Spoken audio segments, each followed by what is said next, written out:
여러분 안녕하십니까? 광주 MBC 뉴스데스크입니다. 광주의 복합 쇼핑몰 사업을 추진 중인 유통 대기업들이 광주 도시계획위원회 결정에 따라 사업의 속도를 내거나 혹은 방향을 바꾸고 있습니다. 이걸 보면 도시계획위원회가 얼마나 중요한 역할을 하는지 알 수 있습니다. 김영창 기자의 보도입니다. 현재 광주에서 추진 중인 3개의 복합 쇼핑몰 사업 중에서 가장 속도를 내고 있는 곳은 옛 전방 일신방직 부지에 들어설 더 현대입니다. 개발로 예상되는 임동 개발 부지의 토지 가치는 1조 800억 여 원 가운데 54.45%인 5,899억 원을 공공기여로 납부하기로 협상을 이끌어내면서 한 고비를 넘겼습니다. 행정 절차가 마무리되는 2025년 상반기 중 착공에 들어가 오는 2027년 말 완공하는 것을 목표로 하고 있습니다. 6천억 원에 가까운 공공기여금을 이끌어낼 수 있었던 데는 광주도시계획위원회의 존재가 있었기 때문입니다. 위원회가 현재 공업용지인 땅의 용도를 상업주거용지로 바꿔주지 않고서는 사업을 할 수 없기 때문인데 협상이 타결된 만큼 오는 15일 도시계획건축위원회의 무난한 통과가 예상됩니다. 광주도시계획위원회는 또 다른 복합 쇼핑몰 사업에서도 그 위력을 발휘했습니다. 백화점 확장을 추진 중인 광주 신세계가 이마트 부지를 편입하려 했지만 위원회가 최대 쟁점인 사업지 주변 차로 셋백, 도시시설물 문제 대안을 제시하면서 사업 추진에 제동을 걸자 이마트 쪽으로의 확장 대신 유스케어 쪽으로 아예 방향을 틀어버린 겁니다. 물론 이 경우에도 광주시 도시계획건축위원회 심의를 거쳐야 하지만 기존 안에 비해서는 도시계획위원회 통과가 덜 어려울 것이라는 예상입니다. 지구단위 계획 변경을 하려면 위원회를 거쳐가지고 해야 하죠. 이처럼 막강한 권한을 가진 광주도시계획위원회는 그동안 회의 내용이 공개되지 않았던 것이 지난 9월 조례 개정을 통해 회의 내용을 공개하는 것으로 바뀌었습니다. 회의 내용을 공개하라고 바뀐 조례대로 오는 15일 애 전방 일신방직 부지와 관련된 내용이 공개될지 주목됩니다. MBC 뉴스 김영창입니다.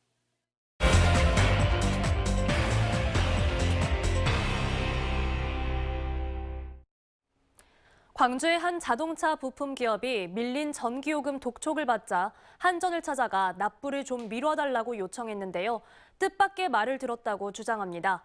한전 직원이 자신들도 어렵다며 사채를 빌려서라도 요금을 내야 하는 것 아니냐고 말해 모욕감을 느꼈다는 건데요. 한전은 그런 말을 한 적이 없다고 반박하고 있습니다. 어떤 상황인지 한 걸음 더 현장 취재 천홍희 기자입니다. 자동차 차체를 만드는 대기업 1차 협력업체 공장. 한창 바쁘게 돌아가야 할 공장이 텅 비어 있습니다. 경기 침체와 원청의 대금 지급이 늦어지면서 최근 공장이 부도가 난 겁니다. 얼마 전까지만 하더라도 하루 16시간씩 가동되던 이 프레스 기계는 현재는 보시는 것처럼 멈춰 있습니다. 이 회사의 자회사도 오늘 부도가 났는데 지난 3개월 동안 두 공장에 밀려 있는 전기 요금은 3억 원에 달합니다. 전기가 곧 끊기는 상황. 공장 지배인은 지난 수요일 한국전력 광산지사를 찾아가 분할 납부를 하게 해달라고 부탁하러 간 자리에서 모욕감을 느꼈다고 주장합니다. 한전 직원이 사채를 빌려서라도 요금을 내라고 말했다는 겁니다. 자기들도 12월 말까지 이걸 회수를 안 하면 자기들이 피해를 보니까 너네 피해 보는 건 상관이 없다. 우리가 죽게 생겼다. 한전이 그러니까 사채를 끌어갖고 와서 납부를 해라. 그 외에는 방법이 없다라고 얘기하시니까 참 답답을 누르십니다. 이에 대해 한전 측은 연말인 만큼 미납 요금을 더 걷기 위해 고객들에게 미납금을 내달라고 말한 적은 있지만 사채를 쓰라고 말한 적은 없다는 입장입니다. 그러면서 고객과 오는 4일까지 미납 전기요금의 50%, 8일까지 나머지를 분할 납부하기로 협의를 했다고 밝혔습니다. 이 대화가 오간 지 이틀 만인 오늘 이 업체는 4억 원을 마련하지 못해 최종 부도를 맞았습니다. 지난 2021년부터 올해까지 광주지법에 접수된 법인 파산 사건 건수는 2021년 29건에서 2022년 32건, 올해 10월까지 34건으로 가파르게 증가하고 있습니다. 정말 사채까지 끌어다 전기요금을 내라고 독촉했는지는 알 수 없지만 전기요금마저 내기 힘들 정도로 절박한 지역업체들의 추운 현실은 고스란히 느껴지는 상황입니다. MBC 뉴스 천홍입니다. 국회를 통과한 노란봉투법과 방송 3법에 대해 윤석열 대통령이 결국 오늘 거부권을 행사했습니다.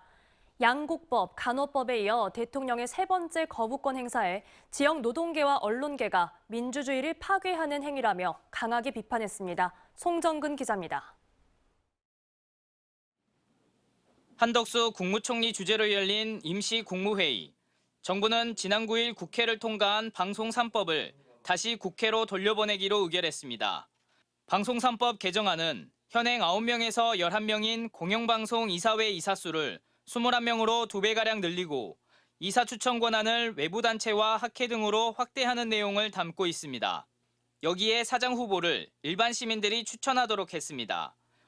국무위원들은 이 법이 공영방송의 독립성과 정치적 중립성 보장이 개정 목적이라고 하지만 내용은 오히려 반대의 결과를 낳을 수 있다는 지적을 받는다고 밝혔습니다. 견제와 감독을 받는 이해 당사자들의 이사 추천권을 부여함으로써 이사회의 기능이 형해화될 위험이 매우 높습니다. 거부권을 행사했다는 사실이 알려지자 지역 노동계와 언론계는 즉각 반발했습니다. 국회의 입법 기능을 무력화한 윤석열 정권 퇴진하라! 참가자들은 보수 정권이 들어설 때마다 언론을 장악하려는 시도와 개입은 계속돼 왔다며 방송법 개정은 권력의 언론 장악을 제도적으로 막기 위한 최소한의 장치라고 강조했습니다. 정권이 바뀔 때마다 낙하산 사장을 안치던 악습을 끊어내자는 것입니다. 그런데도 이 법을 거부한다면 그건 방송을 장악하겠다는 의도를 분명히 하겠다는 뜻입니다. 한편 오늘 민주당 주도로 이동관 방통위원장에 대한 탄핵 표결이 이루어질 예정이었지만 이 위원장이 표결 직전 사임 의사를 밝혔고 윤 대통령이 이를 수리하면서 표결은 무산됐습니다. 방송 장악 논란의 당사자는 물러났지만 제도 개선을 위한 방송법이 무산되면서 윤석열 정부의 방송 장악 논란은 계속될 전망입니다. MBC 뉴스 송정근입니다. 김영환 충북지사를 비판한 도의원과 기자들을 손봐달라고 했다는 김 지사 지지자의 테러 사주 의혹 어제 전해드렸는데요. 파장이 커지면서 정치권에 이어 기자회와 시민사회까지 진상규명을 촉구하고 나선 가운데 김 지사에 대한 해명 요구도 나왔습니다. MBC 충북 정재영 기자입니다. 김영환 지사의 한 지지자가 자신에게 민주당 도의원과 기자 2명을 손봐달라고 했다며 폭로한 김모 씨. 마을 축제장에서 지사에게 자신을 소개하는 등 평소 친분을 자랑했던 터라 말을 들어주면 본인의 부탁도 받아줄 거란 기대가 있었다며 작업을 모의까지 했었다고 털어놨습니다. 영동에서 오창까지 가는 고속도로 2차 고속도로가 생기는데 춘천 쪽으로 IC를 좀 약간 틀어서 어떻게 좀 반영을 좀 부탁 좀 드려봐라. 형, 나는 본사님하고 대화가 안 되니까 형하고 좀 해봐라. 이런 부탁을 몇 가지를 했었어요. 테러 사주 의혹을 받는 지지자도 김 지사와 옛날부터 친하게 지냈고 호형 호재하는 사이라며 친분을 부인하진 않았습니다. 제가 무슨 힘이 있습니까? 걔가 괜히 김영환 지사랑 나랑 좀 친하고 속내를 틀어놓고 지내니까 굉장히 내 힘 있는 줄 안다고. 김 지사와의 연관성은 언급된 적 없고 김 지사도 전혀 모르는 일이라고 밝혔지만 폭로의 파장은 일부 김 지사로 향했습니다. 민주당이 테러 사주 인물에 대한 철저한 수사를 촉구하면서 김영환 지사에게도 책임 있는 해명을 요구한 데 이어 전국 MBC 기자회도 충청북도에 진상조사 등을 요구하면서 김 지사에게는 지지자와의 관계를 명확하게 밝히라고 촉구했습니다. 23개 지역 시민사회 단체들은 도지사 역시 자유로울 수 없다는 공동 성명을 냈습니다. 측근과 관련된 구설이라던가 특혜 논란이 있어 왔습니다. 그렇기 때문에 이번 역시 도지사가 모른다라고 부정만 할 것이 아니라 이 부분에 대해서 좀 더 명확한 해명도 필요할 것 같고요. 이 의혹 자체가 정치적이거나 소비적인 논쟁으로 흩어져서는 좀 곤란하다. 반면 국민의힘은 김 지사와 상관없는 것을 알면서도 악의적으로 연관 지으려는 정치적 꼼수라는 논평을 내기도 했습니다. 소속 기자가 테러 의혹 대상에 포함된 MBC 충북은 이번 사태를 매우 엄중히 바라보고 있으며 언론 자유 위협 시도는 있을 수 없다는 입장을 내고 철저한 진상 규명을 촉구하고 있습니다. MBC 뉴스 정재영입니다. 시대를 앞서간 예술가 백남준의 예술 세계와 삶을 살펴볼 수 있는 특별 전시가 광주 미디어 아트 플랫폼에 마련됐습니다. 세상에 없던 예술을 꿈꿨던 거장의 이야기를 그가 남긴 작품과 다양한 자료들을 통해 만나볼 수 있습니다. 조현성 기자가 소개합니다. 네온 사인이 감싸고 있는 4대의 텔레비전이 가부좌를 튼 부처의 형상을 하고 있습니다. 번잡한 현대사회, 고요와 평온을 어디에서 찾아야 하는지, 과연 찾을 수나 있는지 묻고 있는 듯합니다. 신기하고 특별했던 것 같아서 한 10분, 20분 동안 계속 멍 때리면서 보게 되었던 것 같아요. 화면 위에 직접 써놓은 붓글씨 애정말리. 미술이 더 이상 캔버스에만 머물지 않음을 상징적으로 보여줍니다. 이 작품에서 따온 사랑은 만마일이라는 부제를 단 이번 전시에서는 백남준 작가의 비디오 조각과 설치 작품 19점을 포함해 사진과 기록물 등 160여 점의 전시물을 만나볼 수 있습니다. 커다란 글자 형태로 제작된 이 작품은 자신이 뇌졸중 환자로 치료를 받으며 느꼈던 감동을 다른 환자들과 나누기에 제작한 작품으로 이번 전시를 통해 처음으로 공개됐습니다. 인간다운 그런 비디오 아트 또 미디어 아트를 실현하시려고 했구나. 그거에 초점을 맞추셔서 좀 더 쉼이 되는 공간이 되었으면 좋겠다. 무엇이 미디어 아트고 무엇이 멀티미디어 아트고 백남 선생님이 말씀하신 것 비빔밥 예술이 무엇인지 그것을 한번 보여주고 싶어서 이번 전시를 준비했습니다.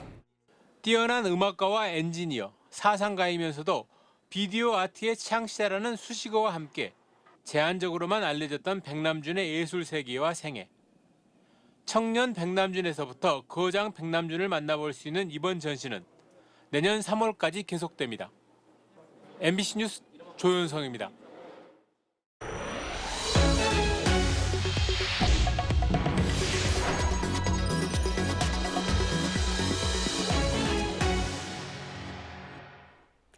광주시와 전라남도 그리고 광주와 전남 사회복지 공동모금회는 오늘 희망 2024 나눔 캠페인을 시작했습니다.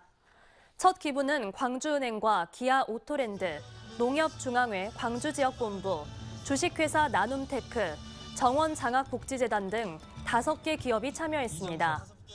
광주시의 이번 캠페인 목표액은 지난해 38억 원보다 대폭 늘어난 50억 7천만 원이고 전라남도는 지난해 목표액보다 6% 늘어난 105억 5천만 원입니다.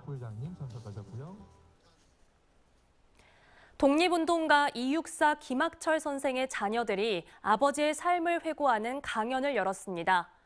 오늘 저녁 광주 전일빌딩에서 열린 항일투사 후손 특강 이육사 김학철 듣다 강연회에서는 이육사 시인의 딸 이옥비 씨와 김학철 선생의 아들 김혜양 씨가 강연자로 나서 독립운동가 아버지들의 삶과 투쟁을 이야기했습니다. 광주교육문화연구회 소터가 마련한 이번 강연은 내일 순천 삼산도서관에서도 진행됩니다. 나주 시민단체인 한국에너지공대 정상화 촉구 시민대책위가 성명을 내고 이사회가 윤희준 총장 해임을 안건으로 상정한 것을 비판했습니다. 대책위는 총장 해임 요구와 출연금 축소로 대학 운영을 위태롭게 하는 것은 전 정권 지우개이자 심각한 지역 차별이라고 주장했습니다. 또 에너지 신산업을 성장시키려는 지역의 노력을 강조하며 총장 해임으로 피해를 주는 것은 지역민을 무시하는 처사라고 덧붙였습니다. 전남경찰청은 계좌번호가 찍힌 아들의 청첩장을 발송했던 김성 장흥 군수를 청탁금지법 위반 혐의로 재수사하기로 했습니다. 경찰은 김 군수가 지난 3월 아들의 결혼식을 앞두고 자신의 계좌번호가 적힌 청첩장을 1,300여 명에게 발송한 것과 관련해 축의금을 모두 돌려줬다며 무혐의로 판단했지만 검찰이 재수사를 요청함에 따라 사건 관련 기록 등을 다시 살펴볼 계획입니다. 민선 8기 광주시의 대표적 공약 사업인 영산강 Y 프로젝트 사업 예산이 광주시 의회 상임위원회에서 일부 삭감됐습니다. 광주시 의회는 어제 내년 본예산 심의에서 영산강 Y 프로젝트 예산 76억 원 중 22억 원을 삭감했습니다. 언제 어디서나 내 손 안의 뉴스. 광주 MBC 뉴스 유튜브 구독으로 함께하세요.